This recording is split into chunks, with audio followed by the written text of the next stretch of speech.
G'day viewers, my name's Graham Stevenson and I'd like to invite you to come on a journey of creativity and learning and adventure through the series Colour in Your Life. There's an artist in every family throughout the world, and lots of times there's an artist deep down inside all of us as well. So grab your kids, your brothers, your sisters, your aunties, uncles and mums and dads and come and see how some of the best artists do what they do.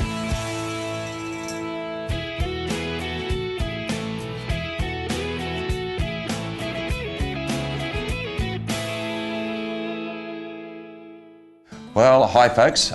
We are on the Sunshine Coast in Australia at a beach called Moffat Beach in Queensland, and I am with the gentleman, Scott Denholm. How are you, bud? Good, thanks mate. Thanks for being here.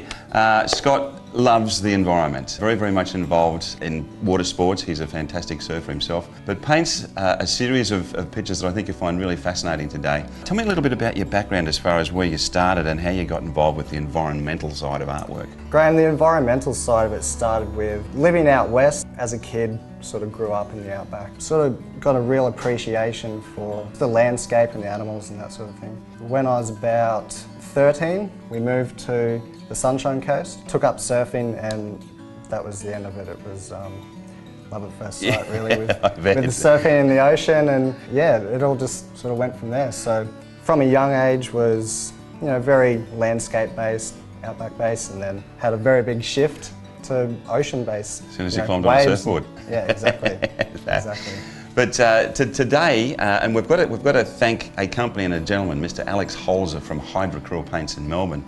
Now, it's because of people like Alex that enables great artists like Scott to be able to come on the show. He's part of the sponsorship of Colour in Your Life, and obviously you use his products extensively. I mean, what do you think about them? As far as a quality artist acrylic goes, they are top notch. Yeah. And as far as the environmental side goes, they're environmentally friendly, they're non-toxic. It's just a brilliant company doing brilliant things with paint. Yeah, and it's fantastic, and it works really well as far as the synergy is concerned with Scott, as far as the environment's concerned. And these are, you know, non-polluting paints. I mean, they're water soluble, so you can wash them out. And we're going to be demonstrating those today and what Scott actually does with this fantastic product. The pigments are amazing. They really are incredibly bright. And you're going to see Scott use them today, and I'll be firing off questions about what he's doing, and you know, we'll build it from there. But Scott's actually prepared a board for us. He's going to do one of his fantastic wave paintings. You've actually got a coat on this already. I've gessoed on this, and there's a modelling compound on there as well, so it just gives a bit of texture in the underpainting and cool. A bit of interest. Yeah, cool. Well, I'll step out of the way. We'll get on with the piece, but beautiful work. I mean, I really love what Scott does, and you'll see some fantastic paints today as well. So let's get stuck into it.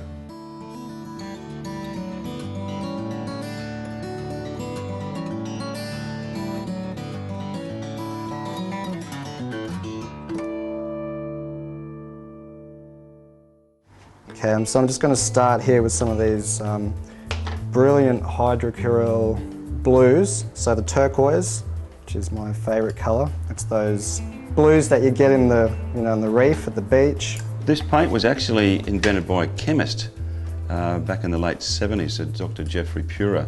He had a lot of artist friends, from what I've been told, that, you know, when the environmental movement back in those days kicked into gear and everybody's going, look, I want less pollutants and toxins in what I do.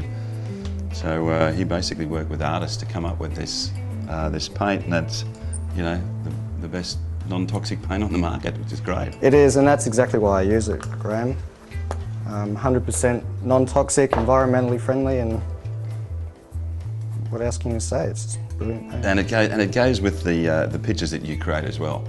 Yeah, you know, definitely. One of the most polluted places that we have on the planet these days is our oceans. Yeah. And you being a surfer would probably have seen some stuff out there that shouldn't be there. Sure have. This is the deep orange.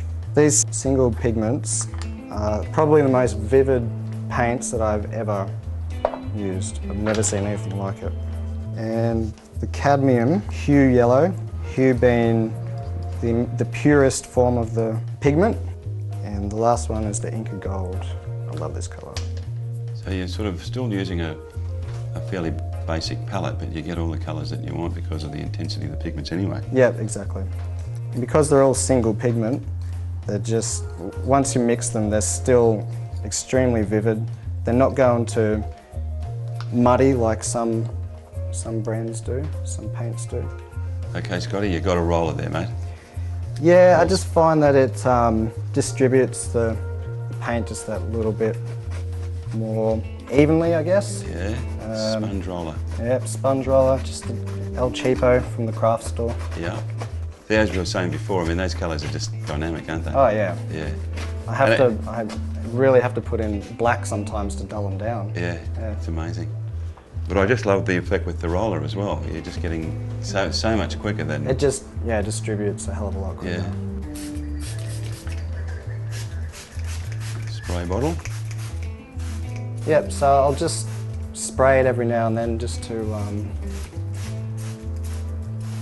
blend the colours in with each other, but also create some textures and sort of contrasts underneath. Yeah.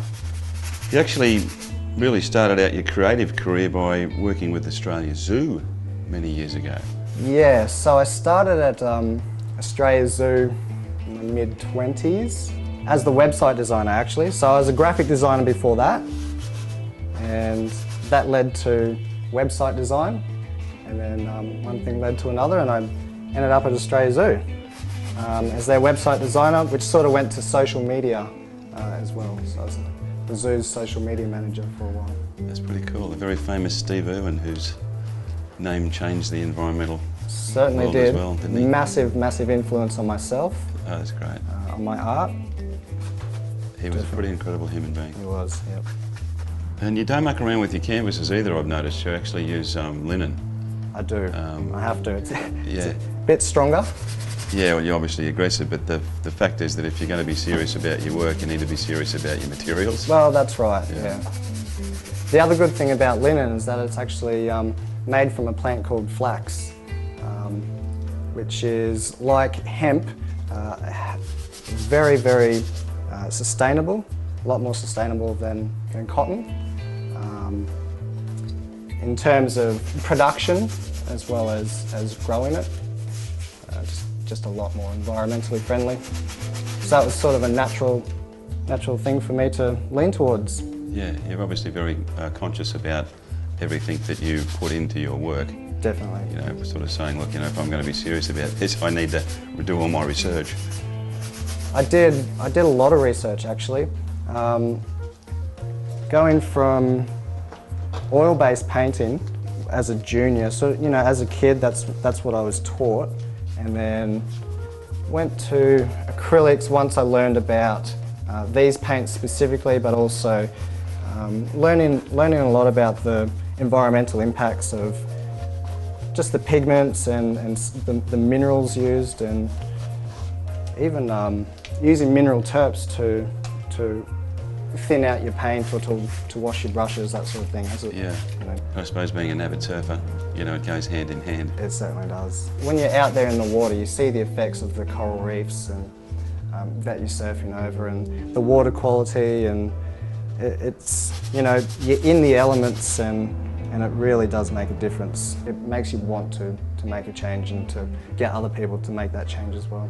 And you've been down to, you know, places like Samoa, which is very, very isolated, and Yes. obviously, I mean, your work's obviously been influenced by the ocean. It's pretty obvious. Samoa was a great trip. So I went there for a surfing trip with my brother several years ago. I just love getting out to those, you know, those really remote places, fairly untouched. Right, so I'm just going to bring in some warm colours now on the left-hand side of this painting, just to balance it out a bit. There goes the roller. But I think using the roller as well, in comparison to using a brush, you've even given me some ideas right now, it just would save a huge amount of time in putting all your bases down. It does, and one of the main things that I like about it also is that I'm not getting brush strokes. I don't like brush strokes in my artwork. I mean, some artists do it brilliantly, but I don't know, for some reason mine just doesn't really suit it. So this is only going to be part of the underpainting, so you'll see this come through in some of the layers underneath. Yeah. So that the end result won't quite be as vivid, but it's definitely under there. So Yep. I use lots of thin layers on top, and you see, you know, many layers sort of coming through. And so I've got the hydroacryls turquoise, even just coming out of the tub here, just a brilliant texture. Some other brands can be inconsistent, they can have little imperfections, but straight out of the tub, these are just perfect every time. So more of this turquoise just in through here. So I've got to put a couple more darker areas in just to balance it out a bit more. And Scott, you've also got a really cool time-lapse of you creating a picture called Deep Blue Dream. Deep Blue Dream. That's an angle that probably only a surfer would probably know compared to most people. Yeah, it's kind of the angle when you're surfing, paddling back out into the surf, into the lineup sort of. You know, you look across down the line and that wave's just sort of break in, and you've got the spray coming over. Like, it's, yeah. It's fantastic, isn't it? It's like we've said before, unless you've been a surfer, you really can't describe it to people. No. So I'm just going to come from the top left, just sort of come down a bit over the background of the painting here. What I'm going to do is apply it with the palette knife, and then what I do is just sort of distribute it with my brush, just so it thins out. So you're not particularly precious with those brushes either? Not at all. There's some of the other pieces that I really like of yours. Just screening one up now called On the Other Side, and I really love how you juxtapose the cool greens against the reds. Obviously they're complementaries, but they stand out so much more in the way that you portray the work. And then there's another one called The Shining. The Shining, yeah, that was actually one of the first ones I did in the, you know, ventured to after doing my traditional landscapes. So I'll just bring this colour that I've mixed up here. It's sort of a violet. I'll bring it up here. This will all be part of the underpainting again. So this is just another layer, and I'll come back over again and maybe soften it up. So how many layers would you put on some of your work? Might have half a dozen layers. Okay.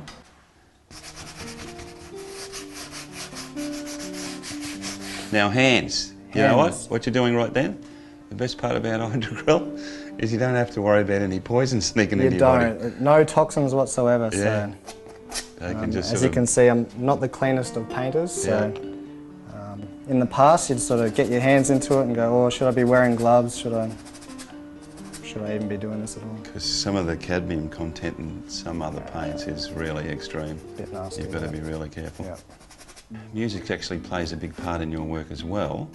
And It does, yeah. I was only just informed before we started shooting that all of these pictures are named after or have song lyrics in them. It's pretty cool. You know, music's a fairly big part of my life, and I like to listen to all the old classics. I listen to a lot of music while I'm painting. I like to think that music and art sort of go hand in hand.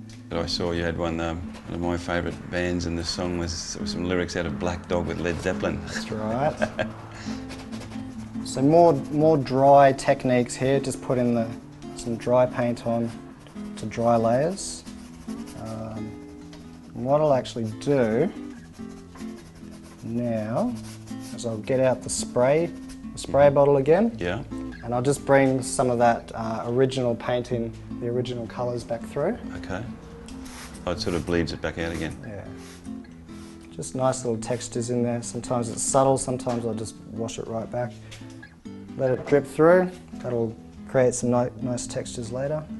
And then sometimes what I do too is I'll come over with the palette knife and just rearrange while it's wet. And that gets some nice transparency actually up through there, like a glaze.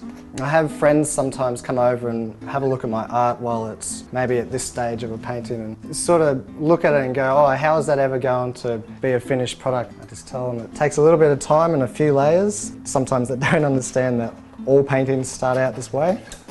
I think that's the thing about people when they're first learning how to paint, is that they expect the result to come the moment they put a colour on the canvas. Yeah, if you don't have the patience, you're going to think that, you know, the first layer is it.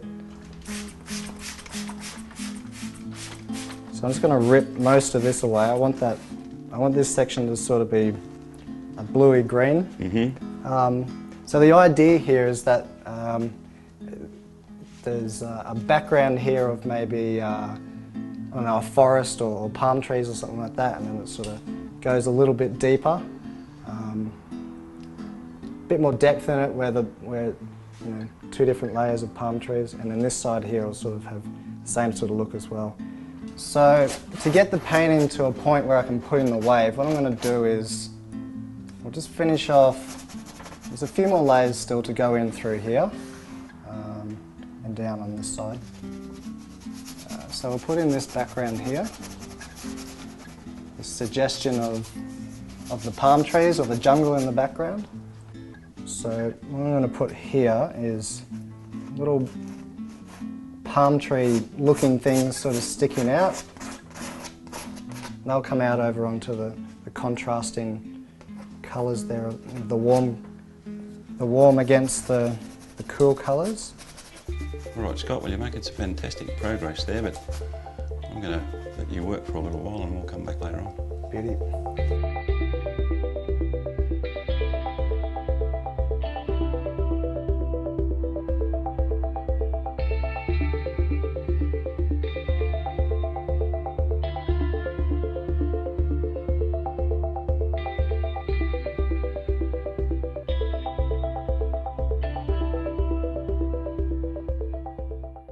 So you've got to the stage now where you want to start putting your oils on.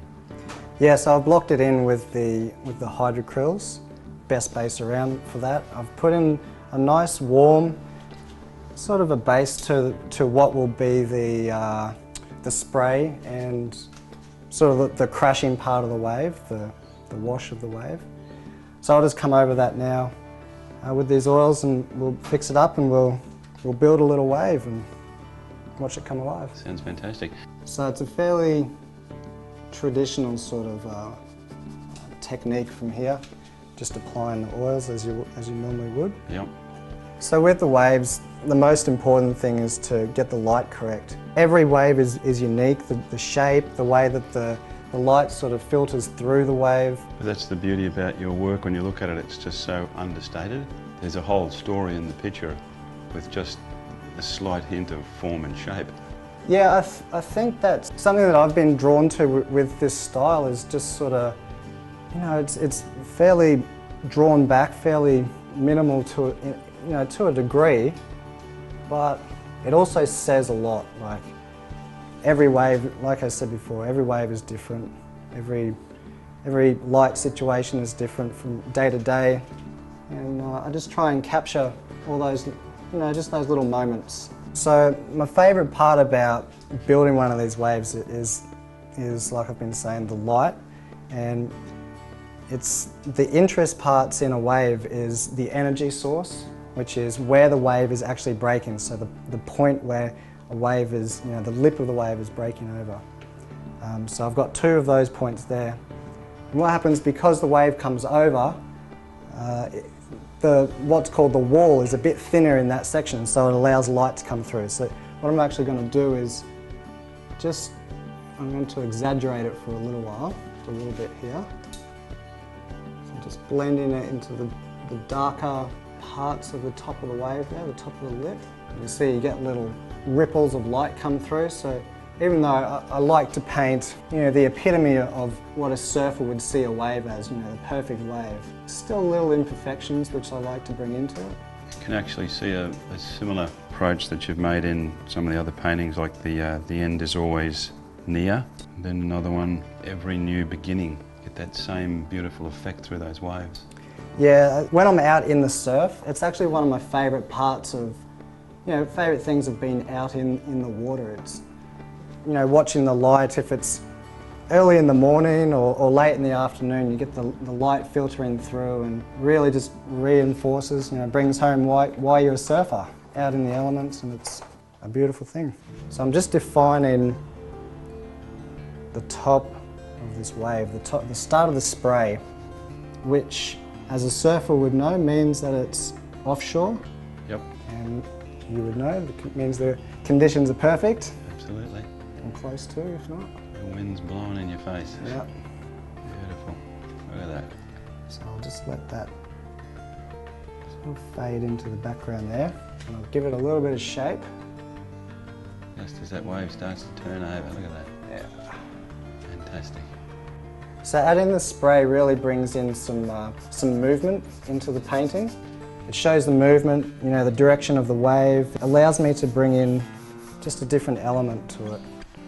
So what I'll do is I apply it fairly lightly so it's actually transparent. And then what I'll do is come back over with a dry brush with nothing on it. And just eat back into it a little bit so it just fades that little bit better. So it's more of a mist than a harsh sort of in-your-face spray. So Scott, if anybody wants to get in touch with you about your work, your website is scottdenholm.com. That's right. Is that correct? Yep. And built by yours truly. Built by yours truly, that's right. You're a web designer as well. Yep. And you're pretty booked out with workshops these days, but they can always come in and inquire, can't they? They certainly can through my website. Yeah, absolutely. And a part of the workshops you do is the fact that you teach photography as well. You've got an extensive digital background. So anybody that wants to come and do these things with you, you've got photography, you've obviously got your painting, you know, you're a fantastic surfer as well. What a great bucket list that would be to scratch off. Unbelievably cool. So as I said, if people want to get in touch with you, they can come to scottdenholm.com. That's right. And they can talk to you in there, and you know, we've got some fantastic fans all over the world, but this is a beautiful part of Australia as well. Stunning. Sunshine Coast is absolutely fantastic, and yep. you would have an amazing time with this young man, absolutely amazing. So I've just got to a point now where I've got to let the oils dry just overnight to be able to finish this wave. And with the beauty of editing, as you can see, the finished piece is in front of you right now and it looks absolutely amazing. Very well done, Scott. Thank you. Well guys, another fantastic day with a very, very talented young man. Scott? Thank you. That was wonderful, wonderful. Now remember, if you want to go to Scott's workshops, you can go to your website, which is? scottdenholm.com. That's fantastic, and obviously this young man is very talented with photography, digital stuff. Also his artwork is quite amazing, so give him a buzz, you sort of get the full package and the bucket list as well. Also, we have to have a great thank you to Alex Holzer from Hydrocryl, who makes an absolutely fantastic non-toxic acrylic paint. I mean, kids can use this stuff, really is amazing. Get in touch with Alex on their website as well. Have a talk to him about what you're doing. He does demonstrations at schools, he talks to artists a great deal about the products that they do use. So go and have a chat to him as well. He's a fantastic guy and we're so happy to have him as part of the sponsorship and the community for Colour in Your Life. Come and see us at colorinyourlife.com. Lots of great things going on in there as well. And see us on Facebook and YouTube. Many, many, many people coming in these days from all over the world. Hope you had a great time again, guys. And until we see you again, remember, make sure you put some colour in your life. And we'll see you next time. Bye now. See ya.